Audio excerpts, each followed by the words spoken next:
What's going on, guys? I hope everybody's having a good Friday. In this video, we're going to be making this treasure chest. So we've been making a game similar to The Binding of Isaac. It's a roguelike game.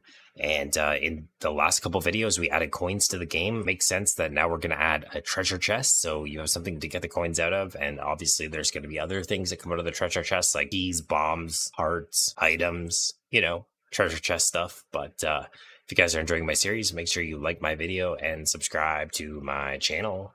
And yeah, okie dokie. So fucking okie dokie. Here we are in Blender, and if you press Shift A, you can add a cube to your scene. Press 1 on your keyboard and G and Z, and you can move it up. If you press Tab, you can go into edit mode and just click this little vertex select. And we just want to scale this on the X. Press A to select everything because these bottom vertices won't be selected. And then you can press S and X to scale it out a little bit. We can take these top 4 vertices and press G and Z, and we're just going to move them down a little bit so that they're like this. And this is a great start. So then what we want to do is we want to take the line tool and press Control R and just make a cut right in the middle here. Then what we're going to do is we're going to undo that. Press Control Z twice, just don't do that. So to go to face select, and you can select these faces. And even the bottom one is fine as well. So select all the faces except for the very top face. The top face we're going to do something else with. So then you can press I to inset these faces. And make sure you select all of them and press I. And if you press I and it does this, you could just press I again and it will do this instead. And then I can't remember if I insetted it like this. So you can press Alt E and extrude faces along normals and just push it inwards. And then select this top face and press G and Z. Oh shit, you can't do that. Press Alt and Z to get the see-through view. Press 1 on your keyboard. Highlight all the top faces. And then press G and Z. We just want to make this actually a little bit taller. Maybe like that tall. Okay, and all right, so I just brought my picture from the other project into this one just because I just want to make sure that it actually kind of looks like the intro or whatever. So if we so go into edit mode with tab, press Alt Z to get the see-through mode, press 1 on your keyboard and just scale it inwards a little bit so there's some type of like tapering angle like inwards, and then you can press Alt Z again so that it kind of removes that. And then if we go back into edit mode here and we select with the vertex select, you can select these outer vertex and press J to join them together. And we just want to get them so that they are joined. And then we'll take all of these vertexes that got created from this. And oh, this one didn't get created. Shit. So just do this, select all of them. And you can press G and Z and actually GG to move them up so that they, if you press GG, it will slide along the edge so that it can be like as flat as possible. So we basically just want this to be evenish.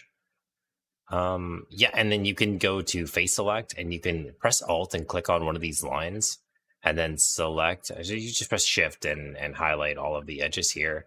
And then we want to press Alt E, extrude faces along normals because this top lip is a little bit bigger than the rest of it. What we want to do is we want to add this little cut in the middle here. So if we go into edit mode again, get the vertex select, and you can just add this loop cut now. And then we want to go to line select and we can select this middle line and you can press Control B to bevel it and just make it maybe a bit bigger than that. Let me just Control B. It's got to fit the lock on it and the lock has to look good. So then after you've done that, you can press just select only this face. So go to face select and select the face. You don't want to select this bottom one or the top one.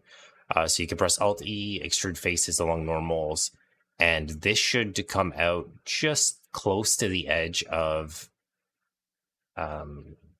this. Yeah, so that this top lip should be very close to this edge here. So we can take this line here and go G and Z and just move it up so it better aligns. And this one's already doing really good. So then we want to add this lock if we can. So the lock is just a cube. So you could add a mesh and it's going to be a cube. Make sure you do this outside of edit mode. You should do this in object mode, not in edit mode. So G and X, G and Z to move it up. And then we will go into edit mode. Actually, before you go into edit mode, press Control A and apply the rotation of the scale. Then you can press tab to go in edit mode, scale it on the y-axis so that it's flatter. And then we can get a front view with 1 and scale it on the x-axis so it takes up like about that. And then if you click the line select and you select these two lines, you can press Control B and bevel it. And then if you scroll up on your mouse wheel, you can make it so that it is more uniform. And then we want the top to be thinner than the bottom. So if you press Alt-Z and you select the top things, actually just go into face select to do this. So select the top things, make sure you don't get that face, and you can press S and X.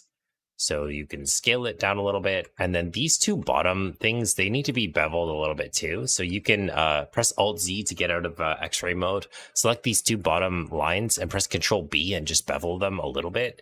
It doesn't have to be a lot, but just like something a little bit so that it's a little bit rounded.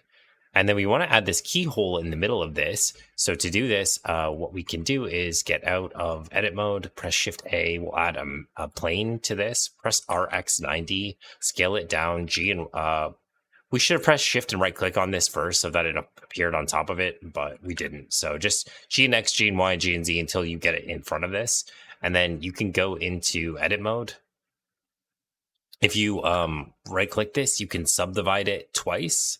Then go into vertice select all the middle vertices, press Control X to dissolve them. Then you can select everything with A, and you could go to loop tools and click circle and then scale this down and just move it up like this so that this is going to be the round hole at the top of the key. So just scale it so that it looks kind of close to the hole. And then you can take these two, take this vertice, press G and Z to move it up. And then you can take these three vertices, G and Z to move them down. And then you want the top part to actually be more crushed together. So we'll scale these on, you got to change it to median point and scale them on the x-axis, and then scale these out like this, just with S. So get the shape of the thing that you want. So like this is good for me, but maybe you're going to spend more time. Then we'll press E on the front face to extrude it. And then what we want to do is if you right click, you can shade it smooth by angle. So that it's smooth, and then you'll press G and Y to move it in here, and you could make it bigger if you want to. This might be too large for the lock, so let's go in and press S and Y to scale it down a little bit, and then this is going to be the size of the hole. So make sure that the thickness of it is how big you want the hole. I'm going to make mine slightly larger. And then we'll just move it in here. Then you can take this lock thing, shade it smooth by angle. And we will take these two edges right here. And this one, oh, sorry, that's just two, yeah. If you right click them, you can clear the sharpness so that it's rounded, even though that they are greater than 45 degrees or whatever the limit is. I don't know what the limit is. But if you click on the lock and make sure you have the bool tool enabled. So if you go to edit preferences in the add-ons, just type in bool and make sure you've enabled the bool tool. This won't work if you don't have that. So you'll click this little lock thing that we've made first, and then the lock itself, and press Control Shift B, and you could do a difference Boolean, and this will cut this away from the mesh. Now you notice that this messed up the shading. So if you just press Shade Smooth again, it didn't work. So let's press Control Z and undo this. Before we do this, we just want to put cuts down this so that it has somewhere to join. So if you take these two vertices, you can right click and subdivide them. And then in the menu at the bottom, change this number of cuts to 2. So there's 2 vertices, and then we'll select the top vertice and the bottom and press J to join them. And then we'll do the same thing for this one.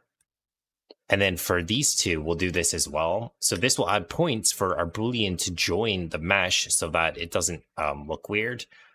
So then when we do the same things, we'll press tab again to go back to the object mode, select this again, press Control Shift B and do difference again. And then if we shade this smooth by angle. Okay, take this and apply the Boolean. So click on this and go here and click apply. And then if we delete this, we can press tab on this and we'll just figure out why it's doing this wrong. So we want to just take these two and we're going to join them together. So click M and merge at center, and same with these two. You can click merge at center.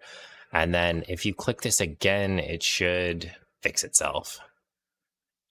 So if you have two vertices that are too close together, when you do shade smooth by angle, it can mess up like the shading or whatever. So, so this is what we wanted. And then when we did shade smooth by angle again, it looks like it added this again. So you could change the threshold. I don't remember where you can change that, but I'm sure you can change it. So we're just going to clear the sharpness again. And then we can take this whole lock thing and we can press G and Y and move it in, and G and Z actually. So these should be like, oh, maybe it does need to be larger, or we could rotate it on the x-axis and G and Y and just okay. So what we're gonna do is we're actually gonna take this and we're gonna take the front face like this, and we're gonna press G and Y and move it out all the way to the edge here, so that it's kind of touching this, so that it's closer. And then we'll go back into object mode with tab, select this, and press G and Y, and just this lip is too far out, I think. Let's go into this and we'll select these four faces, and press G, and oh shit, we're gonna have to select that too. G and Y. No. We need to select all of them. Like this.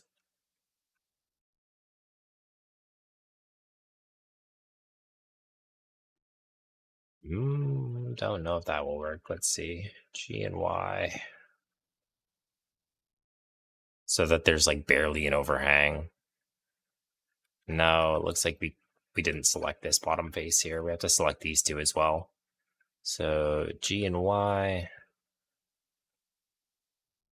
There should still be an overhang, but just it shouldn't be as big as we made it. So you can select those faces, press G and Y and move it back. And then this can go further in. Just take this and move it down so that it's like this instead. I think this one is on only the bottom for the thing. So this is looking okay. So then we need to add these little bottom cube things. So that's just exactly what you think it is. So in object mode, you can add a cube, scale it down, G and Y, G and X. And we just want to make this probably a little bit smaller than that, and G and Z. So just align it with the corner and make sure that bottom is kind of flat just below where the treasure chest sits. And it will go out like this. So that's kind of in the middle of it. Yeah, like that. And then we didn't actually bevel this one, so we did something a little bit different. And this is actually a good trick for any type of stylized thing. So if you go into edit mode on this and you go to vertice select, if you go to one of these corners, you can press Control Shift and B to bevel just the vertice. And if you scroll down on your mouse wheel, you can do it so that it's just a triangle. So you could cut it like this, or you could cut it as a triangle. This might actually be better.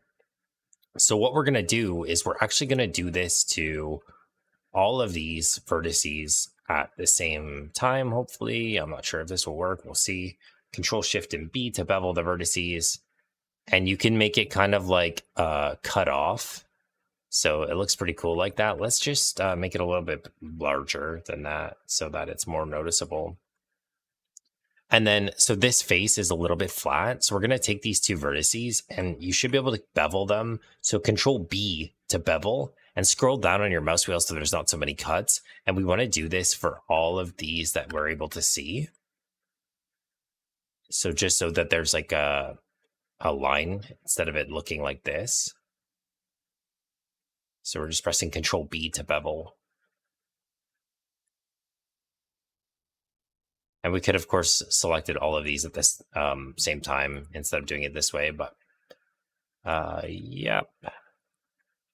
All right, and then if we shade smooth by angle, it kind of looks really cool. It looks very like blocky or like rocky or something like that. And this is also how we add these chips as well. So if you use the bevel command, like Control Shift B on a vertice, you can press Control T afterwards to triangulate it, and we're going to be doing that afterwards. We're not going to make all of the marks on it the same on all the rocks. So what we want to do now is if we take this, we're just going to duplicate it. So Shift D, and then we're going to press right click to paste it or to place it, press G and Y to move it backwards, and just align it the way that you want to. And then if you select both of them, you can press Shift D again, right click G and Y, or sorry, G and X to move it over here. So there's a duplicate on this side. You could also mirror this if you wanted to. That might be better.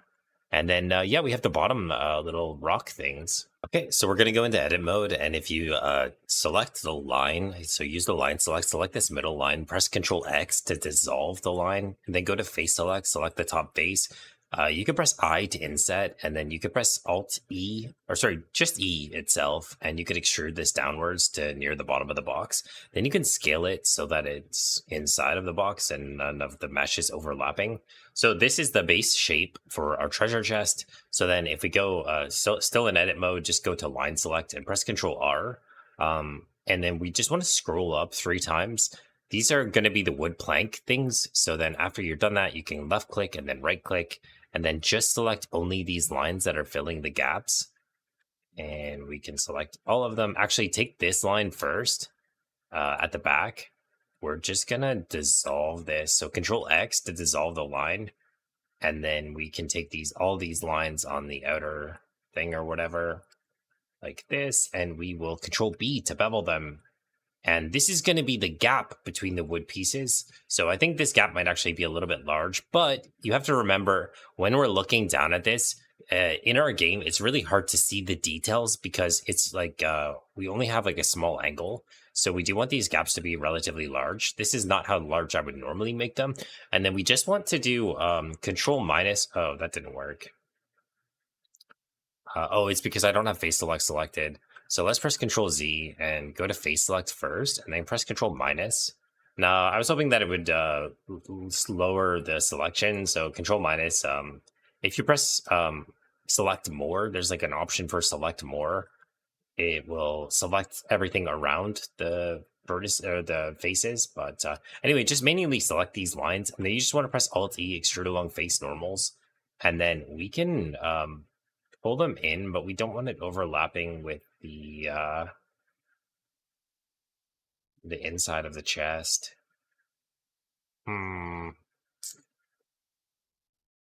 We need to take this bottom face and scale it in more, and press G and Z to move it up and then scale it in even more, because we're not going to be seeing the inside of the treasure chest anyway. Okay, and we're not adding the details to like the edges of the treasure chest yet. So you see there's like these little cut marks that are in the side of it for the details. We're not going to be doing that until afterwards. So we need to add the top to the treasure chest now. So if you press Shift right click somewhere at the top, you can press Shift A and add a cube. Just scale it down accordingly. You can press 7, move it over top of your chest. Press S and X to make it perfectly the same size. Press G and Z to move it above it. So this is kind of the basis for this. So then we will scale it down a little bit on the X so it's smaller, and then scale it on the Z axis because it does need to be a little bit taller, because when we bevel it, it will kind of shrink. And then what we want to do is press Control A and apply the rotation and the scale. And then we just want to bevel the entire top so that it fits, like it's a circular shapes. Go into edit mode. You can select these 2 lines, like at the front and the back. You can press Control and B to bevel it. And remember to scroll up on your mouse wheel to get more cuts. And you just want all of these cuts to kind of be like the same size. So that's how we made that part. And then what we can do is if we press Control R, we can drag over 2 little things that are going to be like our metal cutouts. You could do this with the mirror modifier if you want to. That might actually be better. And we're going to do one in the middle as well. So then we can take these 3 cuts that we just made. So if you press Alt and you Shift select with Alt, so hold Shift and Alt and click these lines, it will select them. And you can actually, only the middle one needs to be beveled, and we don't want this bottom one. So if you press Alt Z, you can see through the mesh, hold Control and scroll over top of that so you can get rid of the bottom selection. Alt Z again to lose that, and press Control B to bevel it. And then you can just scroll down on your mouse wheel so that it should be kind of a little bit smaller than this one below it.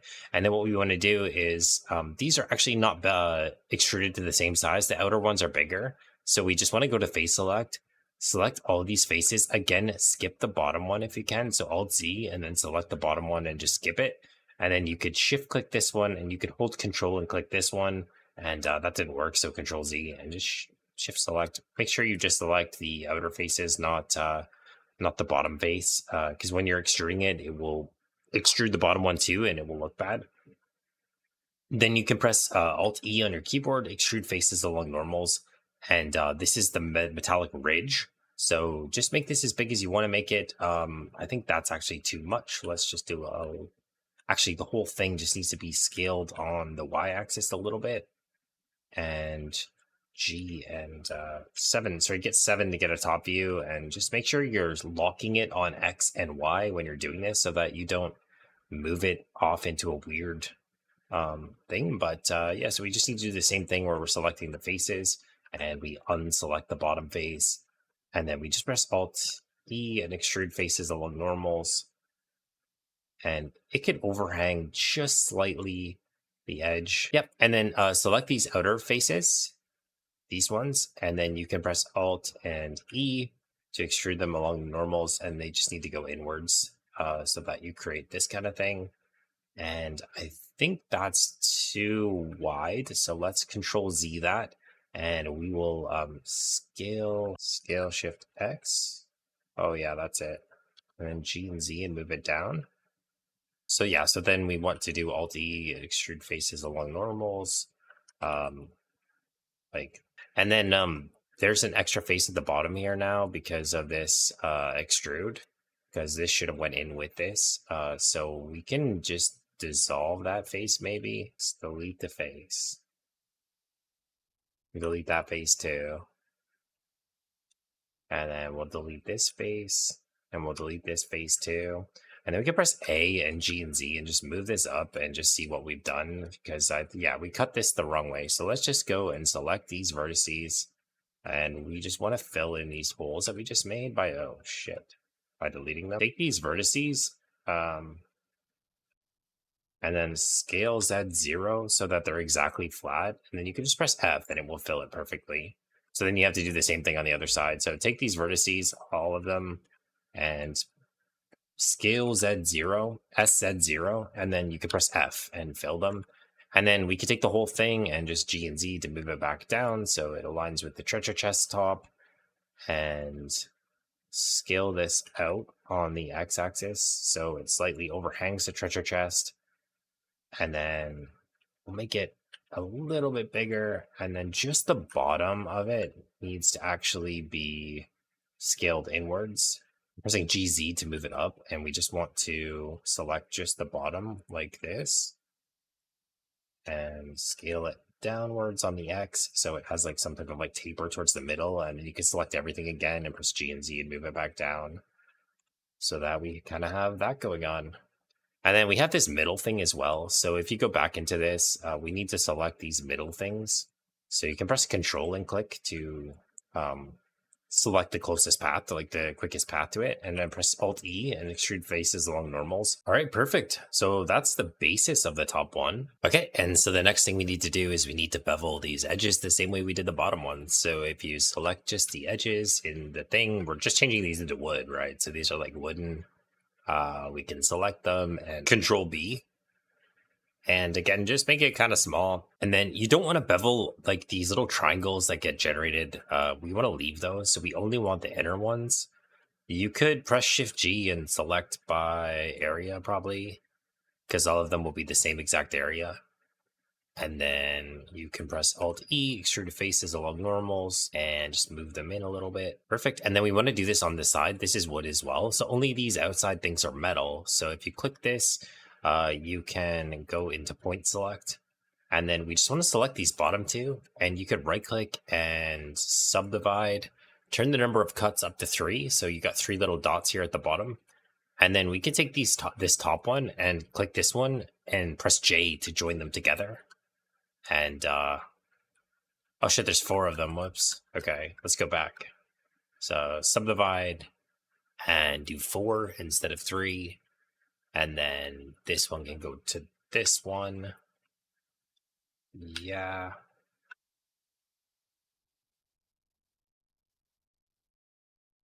Okay, and then we want to go do this on the other side as well. So on this side, we can subdivide it the same way.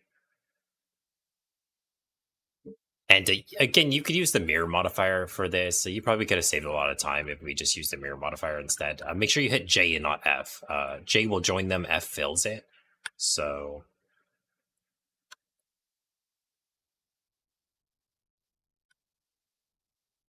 Okay, and then this kind of messed this up a little bit. So what you want to do is if you go to face select, you can select all of these faces that were just generated. And if you right click and go to loop tools, you can use flatten to make them flat so that you saw like there was like a little bit of shading problems on it. If you make it flat, that will get rid of that. If you don't have loop tools, you can go to edit preferences. It's just a built-in add-in and you could just type in loop and enable the loop tools. But yeah, you're going to want to do this on both sides so you can flatten it. And then what we want to do is we want to bevel it the same way we did before. So select these edges and you can just do both at the same time. Control B to bevel and just make them like that. And then again, we just, sorry, that's too big. Control B, just make it a little bit smaller than that. And then we just want to select the actual insides again.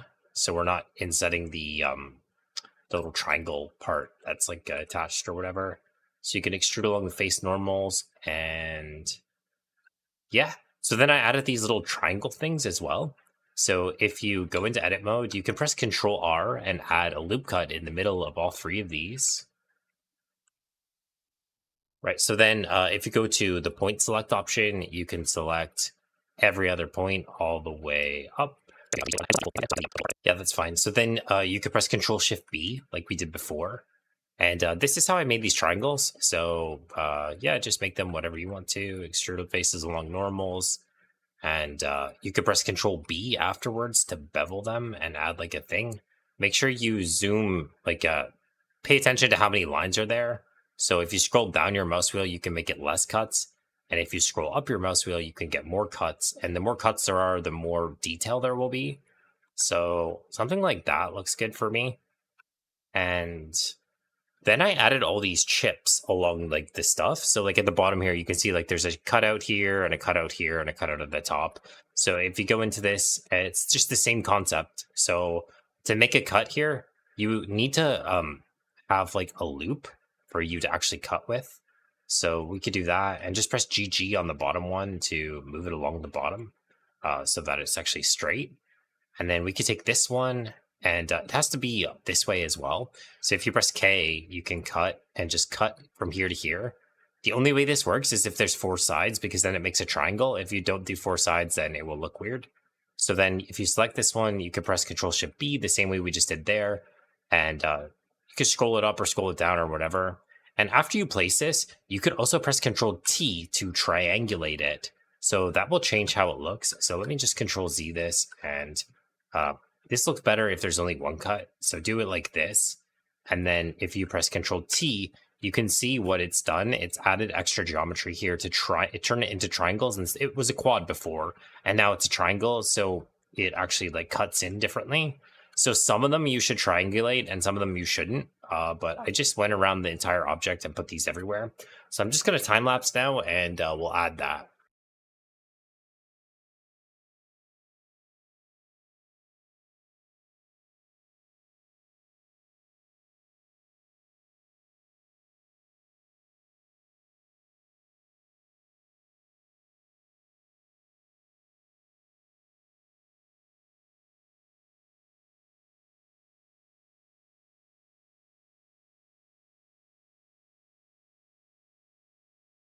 All right, so that's it for the modeling of the treasure chest, and now we need to put texture on it. We should have done this before we added this like detail to it, because now we're gonna have to select these things. So the first thing we need to do is select all of the objects, and we're just gonna go to the material tab and click new, and we'll just call this wood. Because the majority of the object is wood, we want the majority of everything to just be wood. You don't need to worry about the colors being correct, because when we go into Unity, when we copy this from Blender into Unity, we're going to have to create the materials again anyway. So I know that I made the materials nice in this one, and it will be attached to the description of the video. You'll be able to download this model for free, and it will have all of the materials and stuff added to it as well. But because we're not able to use that, like these materials that we make in Blender, we can't use them in Unity. You have to make game materials, so it's completely different. But anyway, so we're going to add wood, and then if you select everything, you can press Control L and link materials, and then we just need to go to the material view.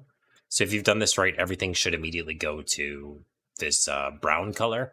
And then our second material is going to be metal. So this one, we're going to change it, and we're going to do a new material, and we will just call it metal. And we just want to change this to like gray, and it doesn't need to be brown at all. It just needs to be like white, and it should be fully metallic, and the roughness can be turned down so it's shinier, and then it can be brighter. And just get something that you like for metal. Again, this is not going to be the permanent color for this, because obviously we're going to have to, when we move this into Unity, we're going to have to do the materials again, but we need to set all the objects up with their materials here so that we can change it in Unity. So then I'm just going to go around the object, and I am going to select all the faces and turn them into the right material. So what you can do, in this case, you could press the slash key on your keyboard. This will isolate the object, so it's easier to select only things from that object. And yeah, I'm just going to time lapse the video, but it's just going to be a lot of selecting the materials and selecting the object pieces and adding materials to them. So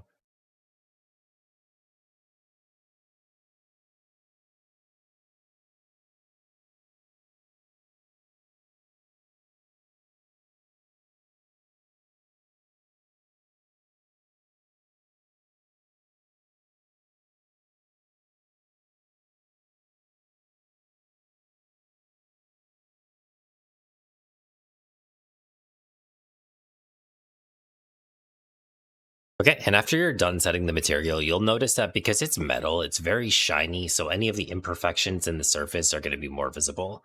And there's certain problems with it that can arise. Like you can see right here, there's like clearly mesh deformities that are apparent because it's really shiny. You could turn down the roughness a little, like turn up the roughness a little bit, and it fixes it so that it's less noticeable.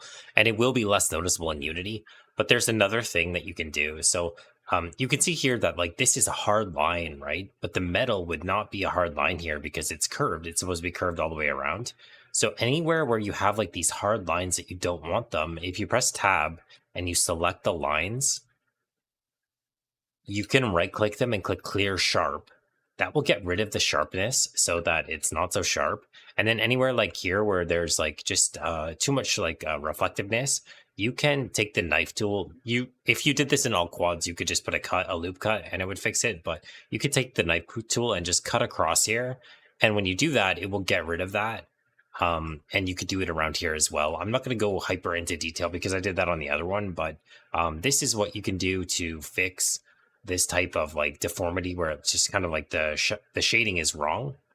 And it's just because it's curved, right? So you could just add as many cuts as you want to kind of fix that shading issue. And then the more you add, the more clearer it'd be. So you could like do this as well to clear out these. Like they're called supporting loops, right? So you can like add supporting loops so that it's kind of cleared up. So like, and when you do this, the closer the better. So if you take this one, you could move it closer here, and then that will be less noticeable. And you could move this up and then just move it. Just press GG, so G twice, so that you're not. So yeah, so you can add some supporting loops, and it will fix the shading issues. So, oops. Oh my God, where even was I?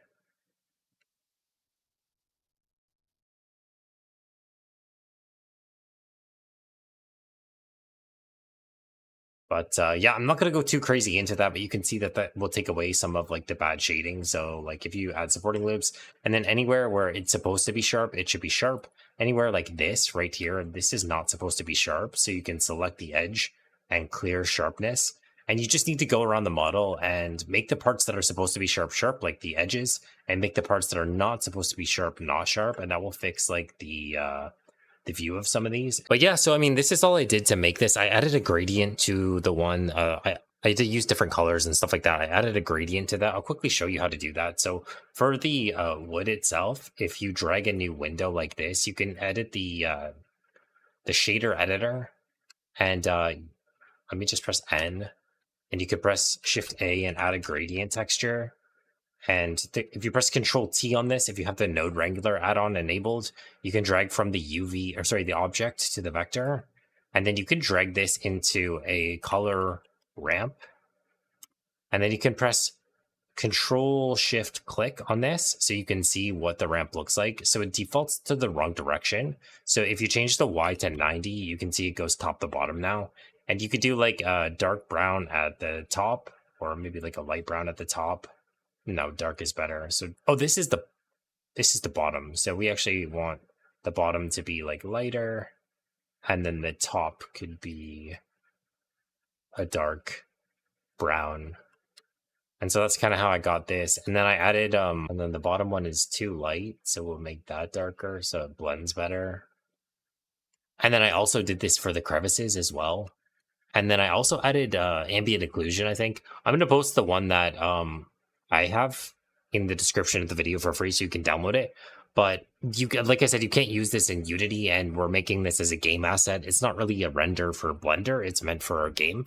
So in the next video, I'm going to be adding this treasure chest to the game. We didn't add a hinge at the back. There's not going to be an animation for this. What we're going to do is when the character walks into the treasure chest, the lid is going to go flying off the treasure chest, like it will go shooting. So I haven't attached these. They're going to remain separate objects. And when you open it, there'll be like a blinding, like kind of like flashy yellow light, and then the lid will go like flying off into like the distance, and it will disappear as it's flying off. All right, guys, thank you so much for making it to the end of the video. It really means a lot to me. If you enjoyed the video, make sure you like the video and subscribe to the channel. If you have any questions about the process of making this, you're welcome to leave a comment in below the video. In the next video, we're going to be putting this into our game. So if you tune in and subscribe, the next video, we're actually going to be adding this to the game. This video is already way too long. I was going to do it today, but if the video gets to like 30 or 40 minutes, they simply won't watch it. But yeah, like I said, I hope you enjoyed the video, and I'll see you guys in the next one.